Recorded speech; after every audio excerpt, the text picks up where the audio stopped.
Following its launch in Dublin and Ireland in March, Paul Modjadji's film The Deal has finally premiered here in South Africa. It actually premiered on Thursday. Now starring the legendary South African actors including Dr. Mofokeng, Abigail Kubeka, Aubrey Poo, Napo, Masheane and Matli, Mahepeloa. The film is about gender-based violence and its impact on one's mental health. Well, it follows the life of an 18-year-old girl, Thandeka, who finds herself in a transactional sexual affair with a wealthy benefactor. Writer and director Paul Modjadji joins us now to share more. Paul, a very good morning. Thank you so much for joining us. So good to see you.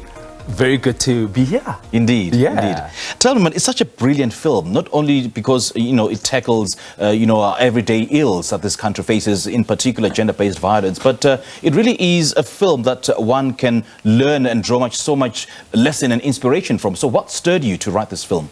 I guess reflecting at South Africa currently, Nina Simone always says the work of the arts is really to reflect its times, right? And there was something about wanting to reflect some of the intersectional issues that currently we find our country really dealing with, some of the current discourse. So it looks at gender-based violence. It really brings some intersectionalities around, brain health.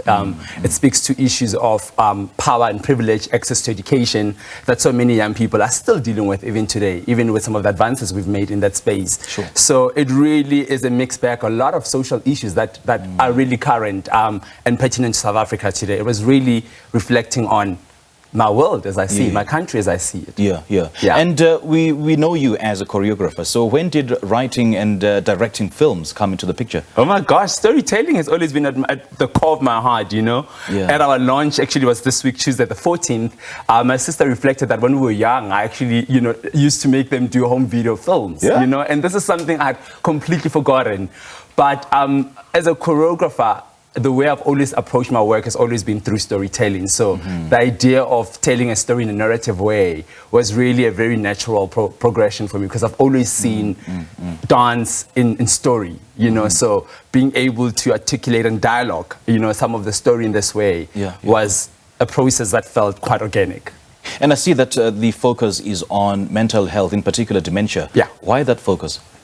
Because in South Africa, and I can also speak for myself, because until about 3 years ago, I didn't even know that dementia was an illness. We grew up in a community where we've seen so many gogos really stoned and sometimes burned because people feel like they're acting in unbecoming ways, so therefore they must be witches, I realized once upon study of understanding the fact that dementia was an illness, that this was something that was quite common, that all of us know a gogo at home or a gogo down a street who somehow just decided was suddenly acting in really unbecoming ways.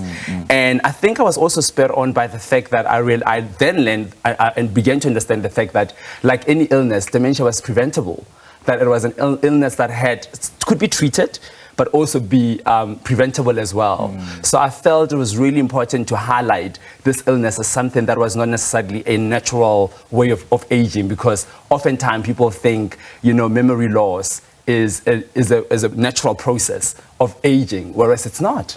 Yeah. Right. So to get a sense then that this film will sort of sensitize people about dementia, and so many people have been stigmatized. Yeah, totally. So many people suffering from dementia have been stigmatized, and people don't really understand what dementia is. So does it shed some light and some lessons, as it were, about this particular disease? Look, I will say we had Ma'am Abigail Kubeka, the dame, the legendary Ma'am Abigail Kubeka. She's amazing. In her role, and she admitted herself that it wasn't until she was 81 when she got cast on this film that she learned about dementia as well. She was like, she'd never heard of it or never understood the fact that dementia was, an illness. But she brings to life this character in such a powerful way.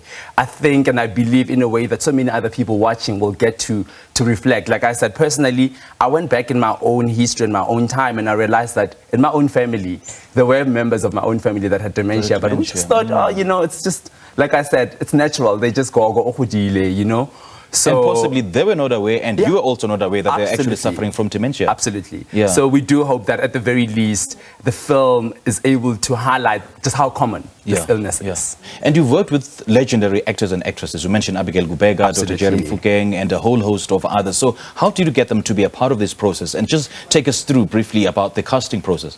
I would say, it was a really interesting process. Parts of the casting process had to do with literally actors that were written into the script. Okay. So there was a lot of workshops, a lot of phone calls back and forth, because I wrote the script in Ireland, and I had to do a lot of the casting while I was there. So there was a lot of like going back and forth with the actors to workshop and make sure that everybody's on board. And I must say, it was so humbling being a first-time film director in this way, to really work with such professionals that actually showed a level of discipline and commitment to their craft. That it seems like that didn't even bother them, the fact that they're working with someone so novice in the space, And then the other part of the casting also involved bringing new faces to the fore. So you meet people like Masheane, you meet people like Leano, Mulebadzi, Kensiwe Chabalala, who actually will be making their film debuts on this film. So it was a mixture of working with people who were written in mind as I was crafting the story, alongside really new faces. And I see the film is now international. You are also international. So what's your observation of how the film was received, in the international market? Because the issues and the themes that you highlight here are not only a South African issue, but a global concern. Absolutely.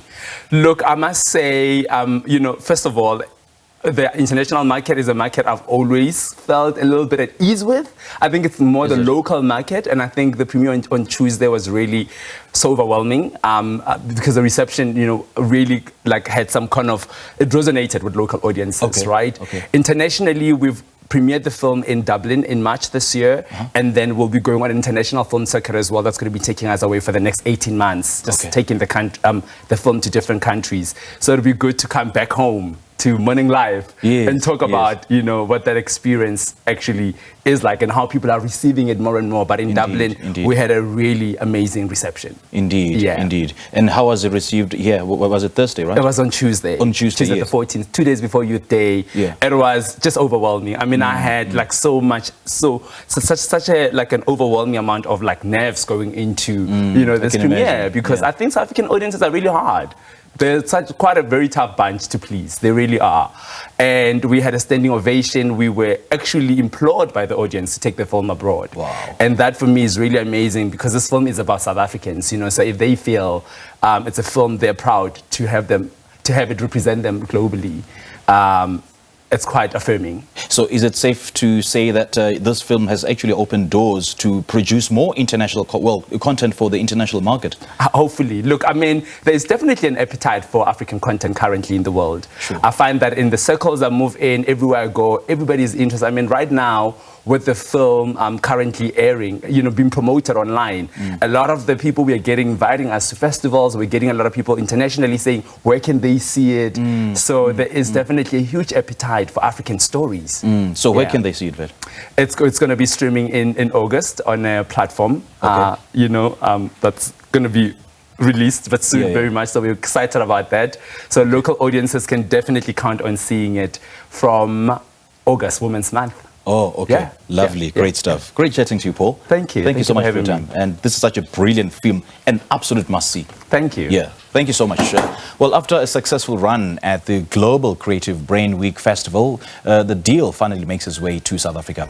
Now, writer and director Paul Modjadji just spoke to us about this film.